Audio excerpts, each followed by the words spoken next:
Hey, welcome to the process. My name is Dr. John Bush. This is a research project on target analysis uh, as it happens, i.e., in the sense that, not i.e., but in the sense that I don't know where I'm going to end up. The question that started this, well, several questions. First, I like to understand team target distribution, how they distribute the target, right? How does the pie cut? Okay, I think that will come about and we'll get to look at that. I also like to understand how that looks over time. In other words, a longer window than just 2021. I already have some evidence that 2021 was really a funny year for targets, and people could get tricked because it was a little bit abnormal compared to previous years. Okay, and if you'll go to lesson 142, I mentioned that. The other question that I'm hoping to get some light on is the vacated target concept or question. When player X leaves, what happens to their targets from last year? Some might have you believe it's as simple as kind of subtraction and addition, right? Well, if they had 50 targets, then I have 50 targets to, hack and slice amongst whoever. The reason I think that's a fallacy is that teams change across years, from year to year. Targeting and targets are not the same. It's not like you have a ticket and it's like, okay, you get 100 targets for your wide receivers. That's it, whatever it is, 200, 300. And you don't change. That is not what I'm finding already. Okay. So now when you're trying to, add, subtract targets that are so-called vacated or gone, how does that play into what is a normal variation? So it would seem to me that if you don't include that, you're going to under or overestimate the situation, and a simplistic addition or subtraction I don't think is the complete answer. In fact, it's very possible that at the end of my journey here, and I'm looking 2013 to 21 across, that I may not end up with whatever I'm looking for. In other words, other questions may develop. Usually when I have a project like this and I've given lessons, I usually have them all lined out and I know kind of where I'm going. I do not know where I'm going except when I finish my PowerPoint with these figures that I generate. So I generate a lot of these figures this morning. Here it is the afternoon, and I'm going to talk about it. And it's going to be down, and this is what I said based on then. The only issue with that, and I've never quite done this, is it doesn't allow time for reflection. So I think at the end of this, I'm going to kind of cruise back through. The final lesson in all this will be me just kind of going through and seeing wherever I end up. Does it kind of seem like I went the way I should go? Okay, because right now I don't know. I'm kind of going top down, and I've discussed top down versus bottom up. I believe vacated targets are bottom up research, and I think you miss the top down variation. Okay. And you might be thinking, wow, I've never seen any of that out there. Yeah. Okay. This doesn't fit in 120 words, folks, on Twitter. Sorry. Okay. Uh, it requires, science doesn't fit into Twitter. Okay. The process, you just can't do it. So if that's going to be your extent of research, you're going to get blown up. And if you stumble into the playoffs, if I take 100 of you who just listen to Twitter, a lot of you are not going to make it. And the ones that do, I don't know how many are going to win. I mean, I don't know how you test that. But notice every time I make some thoughts or statements or questions, I think about testing it. So there are things that can't be tested or won't be tested, right? That's all science can do, is address questions which are hypotheses, right? You can't test religion, right? People would love to, right? I want to see if the shrubbery burns and doesn't consume the shrubbery based on some religion. You can't do that, okay? So we can't test things like that. Just can't be done, right? We can't test, are there aliens out there? Is there Bigfoot? You can look in an area, but what does that tell you? It doesn't. Well, we didn't find it. That's about all you can conclude. Nothing else. It's kind of the black swan versus the white swan, right?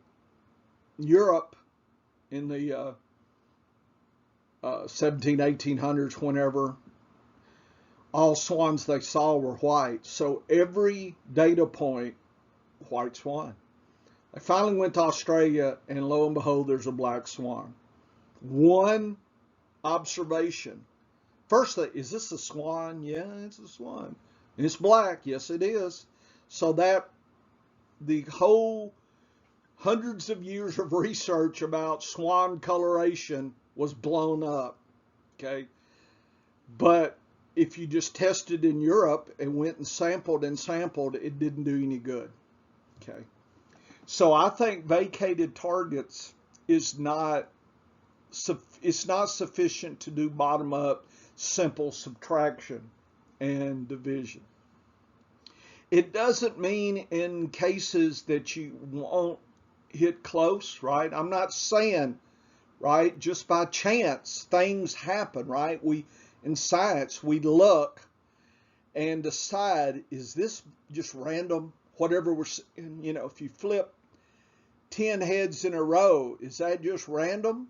Well, theoretically, it's rare, right? There's a way to test the probability there, right? Of course, wise guys would say it's a two-headed coin, right? So that's another, issue versus a science nerd who would keep flipping it, right? Okay. At some point, it becomes laughable that you don't look on the other side of the coin, make sure it's not two-headed. So that's my thinking about vacated targets. So I'm going to test and investigate multiple questions here in this journey, but I'm doing it block by block. So I do not know in 10 lessons where I'm going. Okay. And this year, just science, maybe I didn't do enough. I look at this, a year from now and I'm thinking, I did a lot of work on that, but I should have done this. That's fine. That's what science does. We relook at things. We do a different way.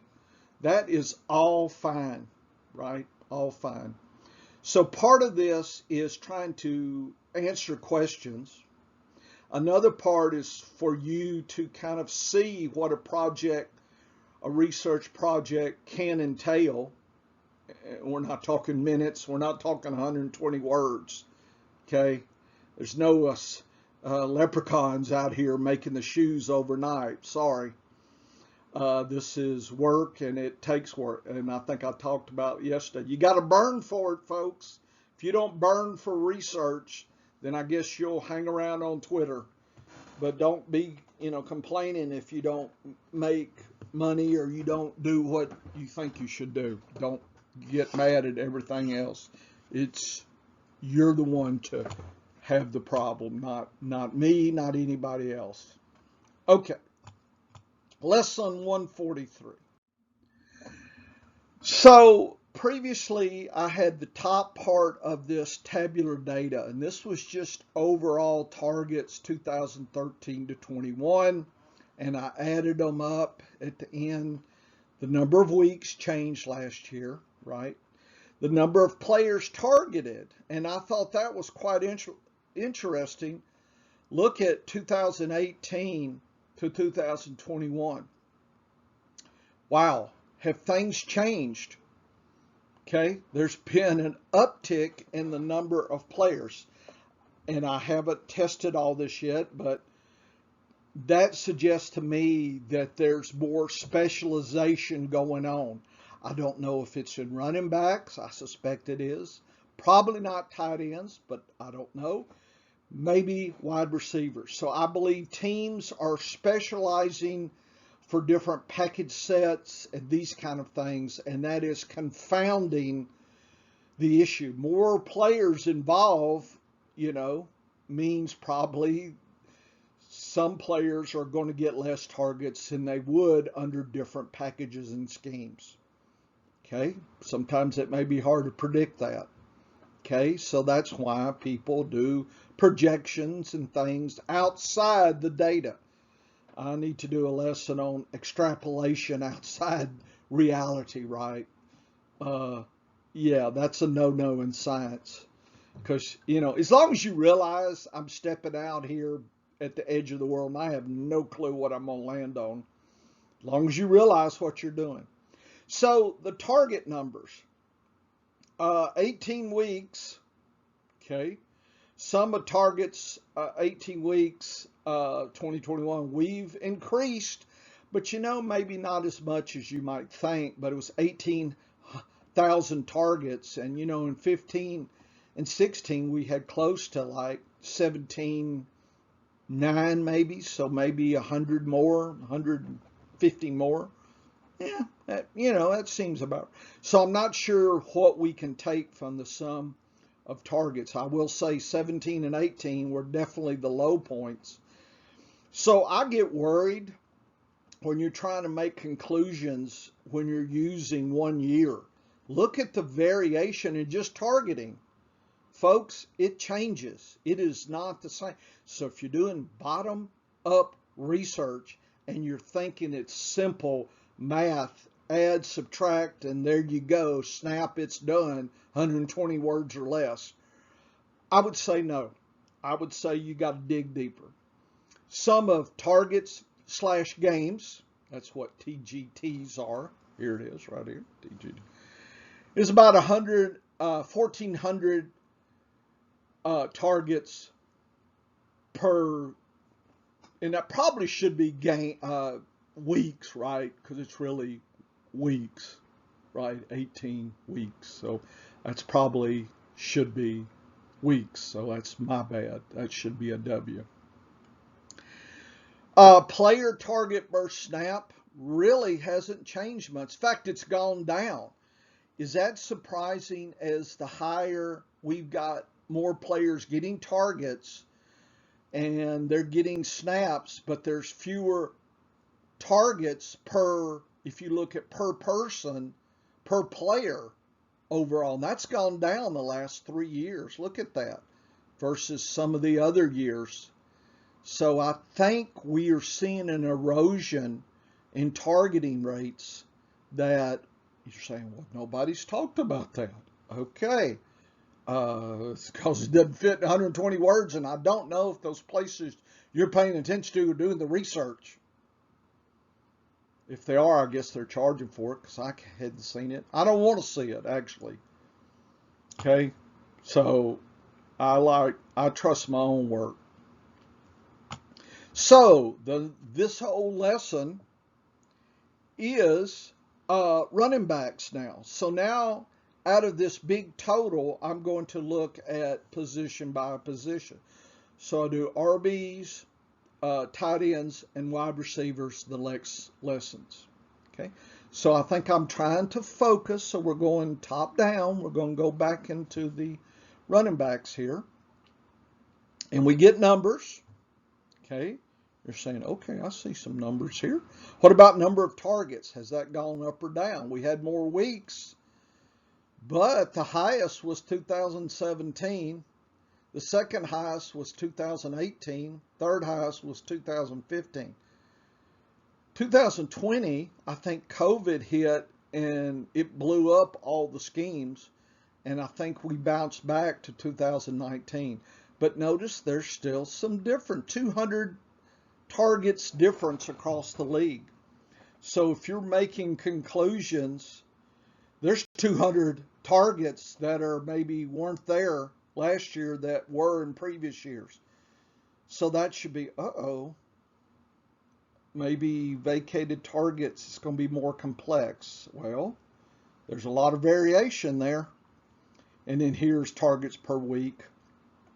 And again, 2017, they must have been pass happy that year. And we kind of sprang back a little bit. We've had some low times in 19 and 20 here. So targeting rate has gone down in running back. So overall targeting rate has decreased, and RBs have seen target rate decrease since 2018. So there you go. If you're trying to make vacated targets about running backs coming and going on a team and you're using 2021, you're missing some important information. And there's variation here, folks. It's not the same. And then targets per player, 2021 was 23. Look at 2020 with COVID. People say, oh, COVID didn't do anything. I think it did a lot, because take a look at the years before and it dropped and we kind of came back a little bit. 2016 was sucky too. So I think the take home, there's a lot more year to year variation in overall running back targets and players and targeting rate.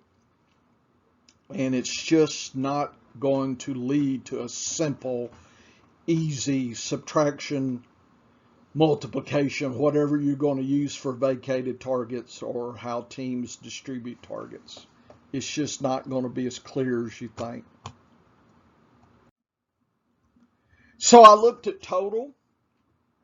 So running backs were about 32% of targeted players, about a third. Okay. I'm curious what wide receivers and running backs, tight ends do. Okay, so I'm assuming that 68% is elsewhere. Targets to running backs, only 20%. So right away, when you're looking at vacated targets, it's only 20% of a team's show on, kind of average over 8 years, 9 years, I guess. Targets per week, about 22, so it's about a fourth. So it would seem right away vacated targets in running backs is probably going to be different than in wide receivers and tight ends. Okay, I hadn't heard that talked about. They just, well, somebody's gone, so somebody, what? Come on now, let's get real. Targeting rate, pretty much average, 1% above, so that's pretty much average. Targets per player, it skews at about 62% of normal. So running backs are about 38% less targeted than total, than probably wide receivers and tight ends. I'm guessing wide receivers are a lot of the show there. Okay, so I'm curious. So I will probably come back and try to wrap the positions up before we try to get to the team levels. But I just wanted to kind of let you see what I'm establishing, and then I'm coming back to this. But for right now, just keep that in your head to think about things. Okay. This is total team targets to running backs from 13 to 21. I colorized the top 20% in the year, across these 9 years in green, and the bottom 20 in red. So you can see the highs and lows. You can see across how teams have done in running back. So Arizona, for instance, just show you, had a great year in 16, had a suck year 2015. His last couple years been about what they've done, so nothing dramatic there. Atlanta really turned it up. But you remember they had Calvin Ridley out. I think that maybe that meant that Patterson and others were being skewed and moved to. So right away, with the vacated targets in Atlanta, I'm thinking, how would you predict, with Ridley not there, that Patterson would get targets? How would you predict that it would go to the running backs versus, say, Pitts or Gage or, Zacchaeus? How would you know that is, well, let's see, I'd subtract no. Okay, it sure gets murky. Baltimore, Buffalo, you can see. So let me call your attention to 2021. Take a look. 2021 was the most vanilla average year that we have seen in quite some time. So it is really, really surprisingly different than some of the other years. And I'll show you how I measure that here in the next slide. Okay, so this is for you to look across. I did colorize the teams that were highest and lowest in the 9 years. Atlanta, the Raiders, Minnesota, Tampa Bay, all high for running back targets. The Rams and Seattle were low. And the Rams, well, we know their story. So they did it without targeting their running back. And look at that. They don't like to target their running backs. So what do you do with vacated targets at the Rams? Burrow versus, say, Atlanta. Burrow. Some different things happening here, folks. So it's clear as mud to me right now. Okay, I'm sorry, it's not a clean answer. Okay.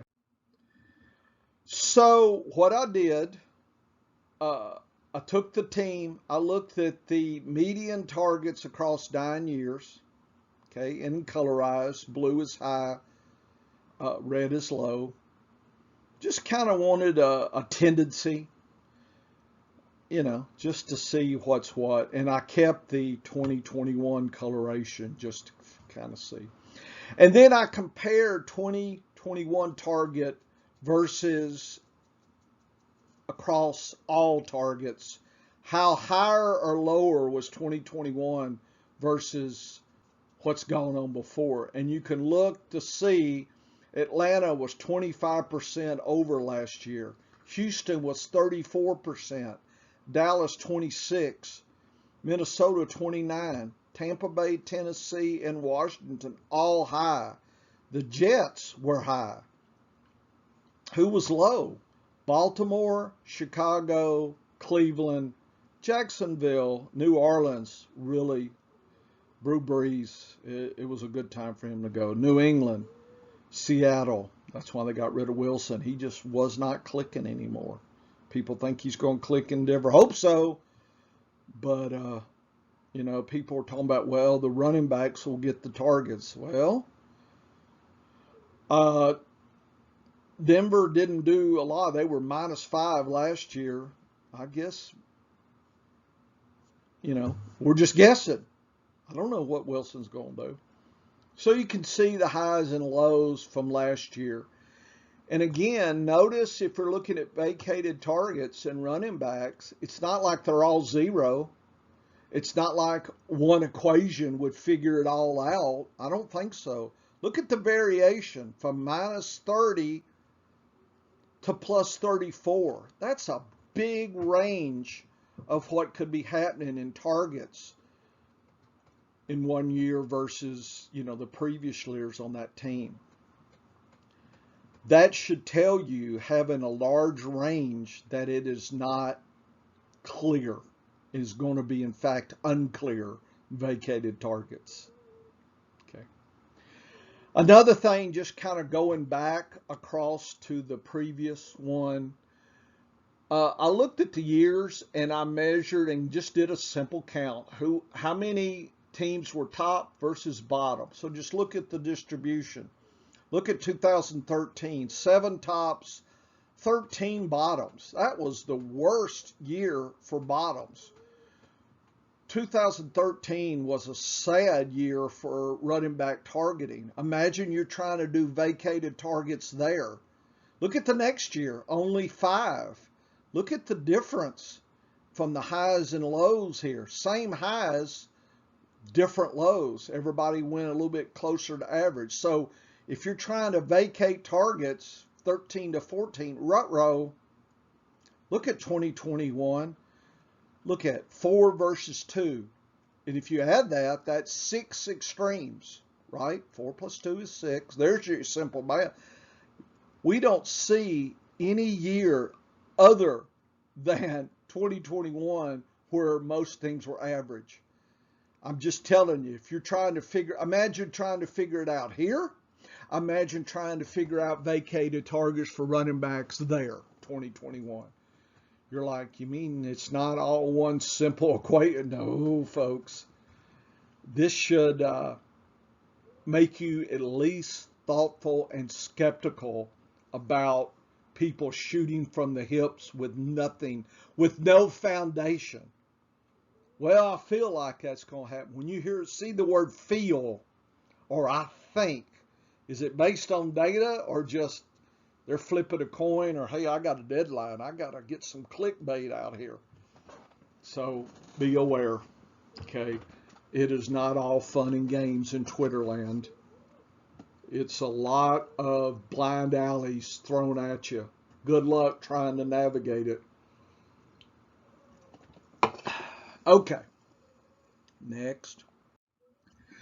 So if we look, going back then to the median, I probably should have done this a little different. But anyway, it says median over the 9 years, running back targets versus 21 all. So you can look at how a team ranked across 9 years and how 21 was different.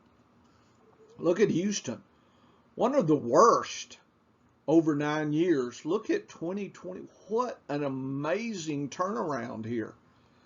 So if I'm trying to do vacated targets in Houston, raw. Look at New Orleans on the exact opposite.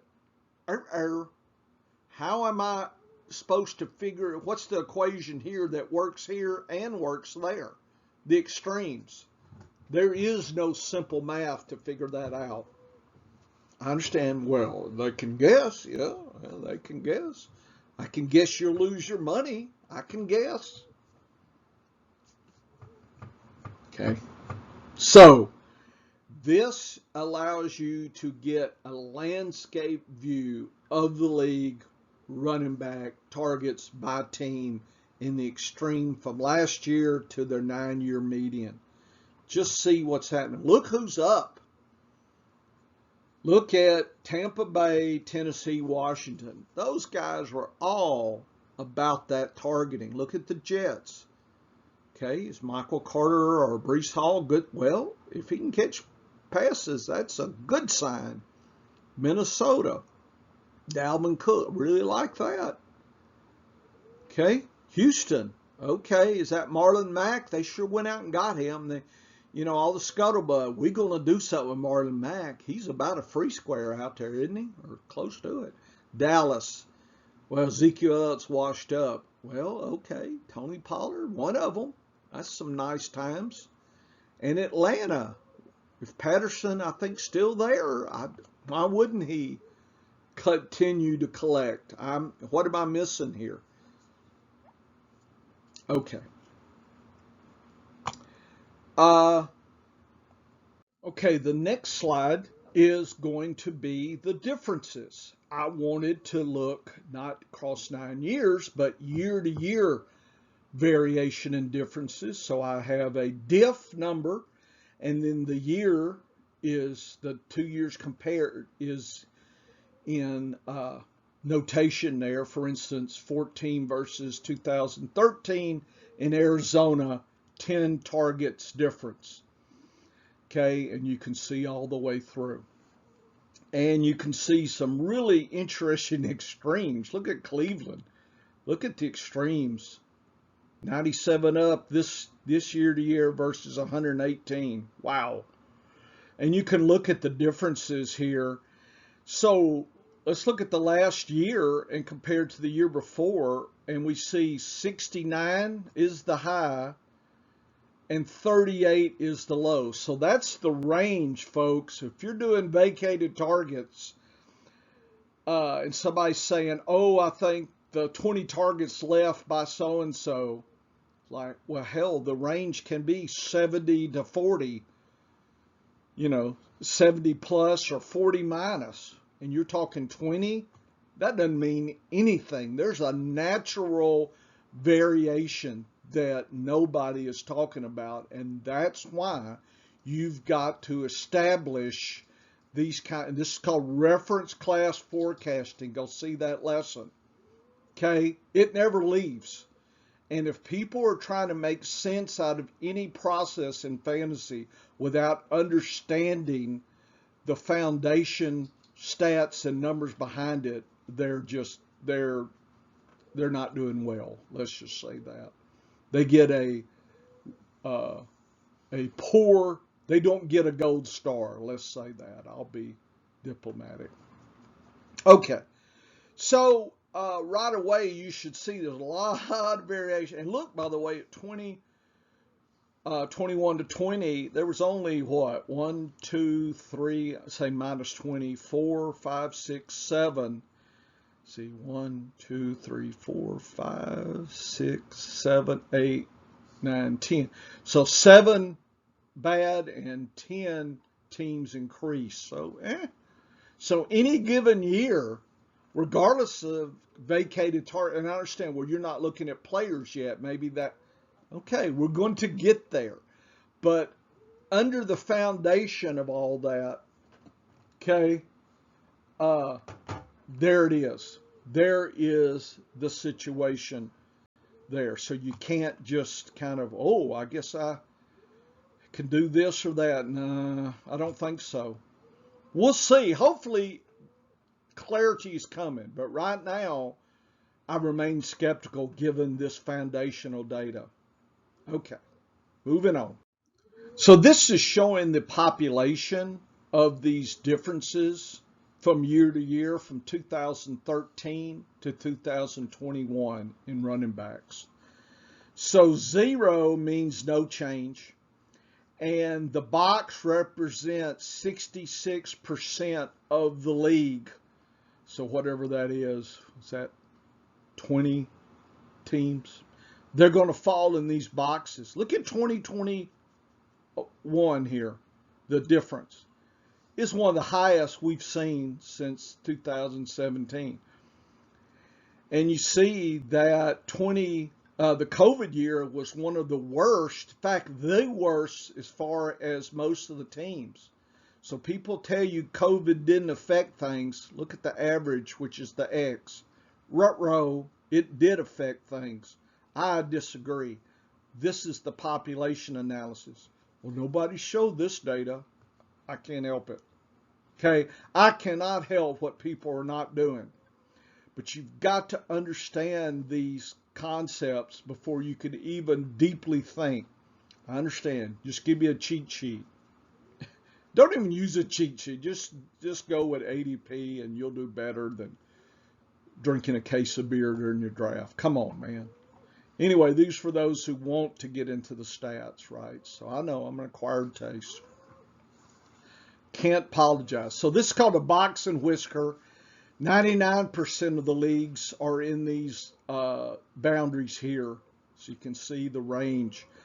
Again, it's not close to zero, folks. So if you're trying to solve the vacated targets, you got a lot of variation in your background to, let's just say, you got to pull out the Ouija board. That's what I'm saying. But we'll see. Maybe it'll get more clear if we go down team and player level. Okay. Finally, got two more slides. Finally, this block here is median differences. So then I just looked across each team at their overall pluses and minuses from year to year. And New Orleans was the worst, minus 16. A lot of variation, big variation. Chicago was next. Look at San Francisco, Tampa Bay, Philadelphia, the Giants, Minnesota. They're some of the best. They've skewed positive, increasing targets over this time. They're above the league, right? So if you look at this population right here, most teams over the 9 years are +4, -4. That's how narrow then across 9 years. So when you get a big data set, a lot of those variation year to year kind of disappear. Well, then vacated target, hold it. Vacated targets are year to year. They're not 9 year to 9 year.